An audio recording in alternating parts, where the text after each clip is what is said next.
Trumpism is not unique to the United States or any particular state. It's a representation of the failure of the post-war progressive project and how it hijacked liberal democratic parties and turned them into socialist, Marxist, racially obsessed parties. What you see in Hungary or what you see in Romania or what you see in Italy and what you see growing in Britain, it's a revolt against the elites who destroyed the border. They had bankrupt ideas, so they imported people from other countries that were impoverished, that would need larger state efforts, higher taxes, bigger government. They dismantled their defense. They couldn't deal with homelessness because they can't be judgmental, and they were elite. If you say you're going to get rid of Donald Trump, Kurt Wilders is the most popular guy in the Netherlands, and so people are not going to be receptive because you're saying, I'm going to go to an enlightened country that's not like Trump, and they're going to say, we're trying to be like Trump.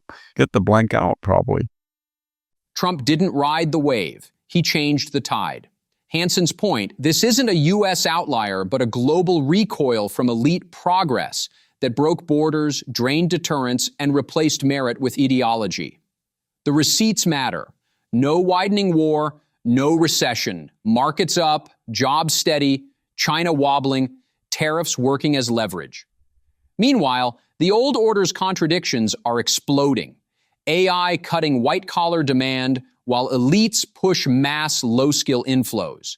ESG DEI punishing competence while nothing improves. Trump's bet is simple: borders, deterrence, production, cheaper life on-ramps, less identity politics. If it lands, life gets easier, and he still won't get the credit.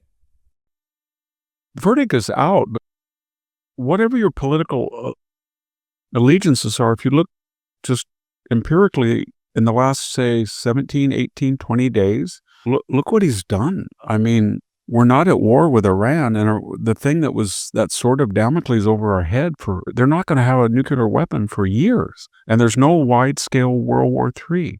There is none. And China is in desperate economic shape.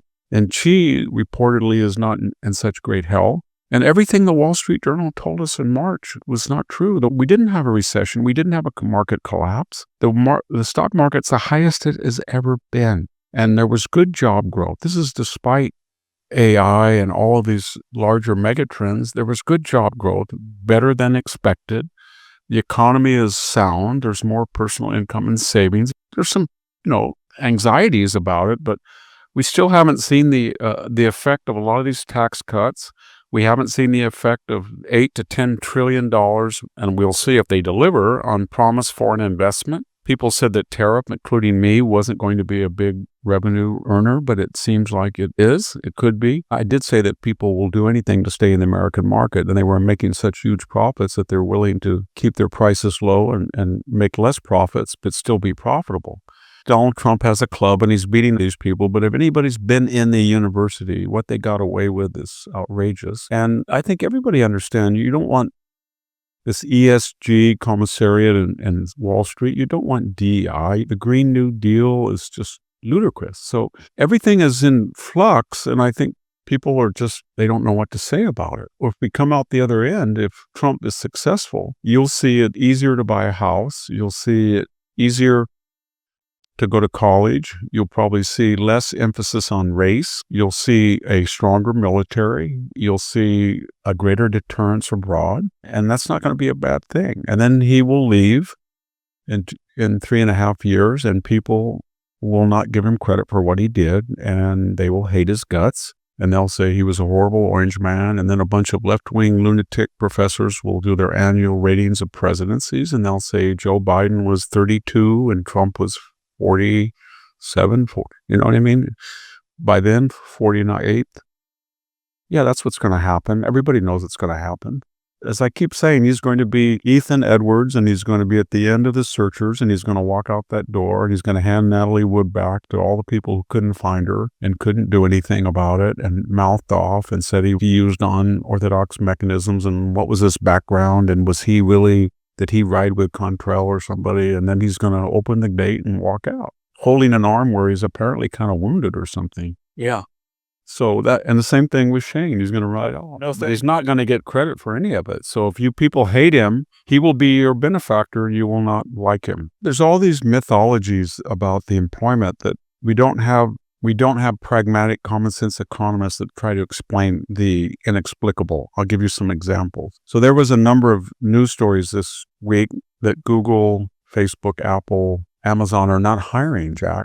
They're not hiring. And there is no job market now for a technical writer, for example, because of AI. And this trend will continue. And then there was another article that Amazon is in the process 50 or 60% mechanizing. And they showed these videos of, in their warehouses where these little strange robots take pallets. So on the one hand, you're getting this message that there's going to be fewer and fewer jobs, not just on the professional side, but people working in a warehouse and things like that. They're going to be automated with AI robotics. Okay, so there's going to be less need for labor. And then you're told, we're starting to see again and again that of the 12 million people that are coming in, a lot of them were not working. So it wasn't like we needed all these people to come in and do all these jobs.